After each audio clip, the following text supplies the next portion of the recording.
올해 1분기 우리나라 경제 성장률이 0.4%에 머물렀습니다. 메르스 여파로 극심한 소비 침체를 겪었던 지난해 2분기 수준까지 떨어진 거여서 GDP 쇼크라고 부를 만한데요. 이렇다 보니 경기 부양책에 대한 주문이 활발해지면서 기준금리 인하 요구도 거세질 전망입니다. 이혜리 기자의 보도입니다. 우리나라 올해 1분기 국내 총생산 GDP가 0.4% 증가하는 데 그쳤습니다. 중동호흡기 증후군 메르스 여파가 있던 지난해 2분기 이후 가장 낮은 성장률입니다. 한국은행이 발표한 1분기 실질 국내 총생산 속보치에 따르면 지난해 1분기 성장률은 0.4%를 기록해 두 분기 연속 0%대 성장률을 기록했습니다.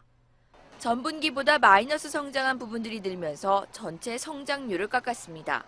민간 소비는 전분기보다 0.3% 줄어 메르스 여파가 있던 지난해 2분기 이후 처음으로 역성장했습니다. 감소폭만 보면 세월호 사태로 극심한 소비 침체를 겪었던 지난 2014년 2분기와 같은 수준입니다. 설비 투자는 기계류와 운송 장비가 모두 줄어들면서 5.9% 감소했고 수출 역시 전분기보다 1.7% 역성장을 기록했습니다.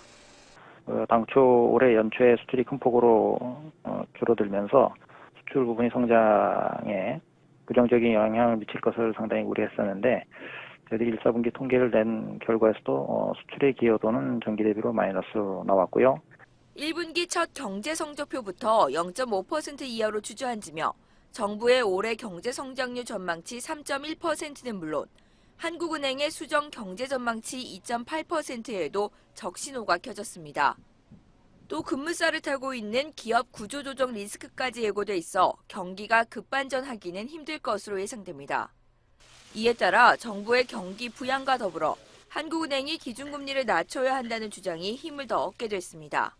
지금 이제 세계의 경기가 하향 흐름을 보이고 있기 때문에 앞으로도 우리 수출이 회복되기 어렵고요. 또 부양책 효과가 줄어들면서 소비의 활력도 떨어지게 된다면은 하반기에는 상반기보다 성장세가 낮아질 가능성이 클 것으로 예상이 되고 그렇게 되면 이제 금리도 더 이제 인하하라는 압력이 커지지 않을까 생각합니다. 1분기 GDP 성장률이 바닥을 기면서 정부의 경기 부양책과 한은의 금리 인하를 기대하는 목소리가 커지고 있습니다. 머니투데이 방송 이혜리입니다.